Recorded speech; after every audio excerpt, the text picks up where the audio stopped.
ಮಕ್ಕಳೆಲ್ಲ ತೂಗು ತೊಟ್ಟಿಯಲ್ಲಿ, ನನ್ನ ನಿತ್ತರಲ್ಲ ತಿಪ್ಪೆ ತೊಟ್ಟಿಯಲ್ಲಿ. ನಾನು ಏನು ಪಾಪ ಮಾಡಿದೆ? ಅರ್ಧರಾತ್ರಿಯಲ್ಲಿ ಅರ್ಧ ನಿದ್ದೆಯಲ್ಲಿ ತಾಯಿ ಹಾಲು ಎಲ್ಲಿ, ಲಾಲಿ ಹಾಡು ಎಲ್ಲಿ? ನಾನು ಯಾವ ದ್ರೋಹ ಮಾಡಿದೆ?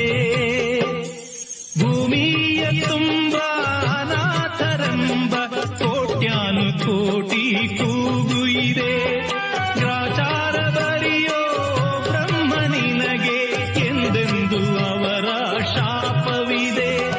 ಉತ್ತರ ಇಲ್ಲ, ಪ್ರಶ್ನೆಯೇ ಎಲ್ಲ, ಕೇಳು ದೇವನೇ. ಅನಾಥ ಮಗುವಾ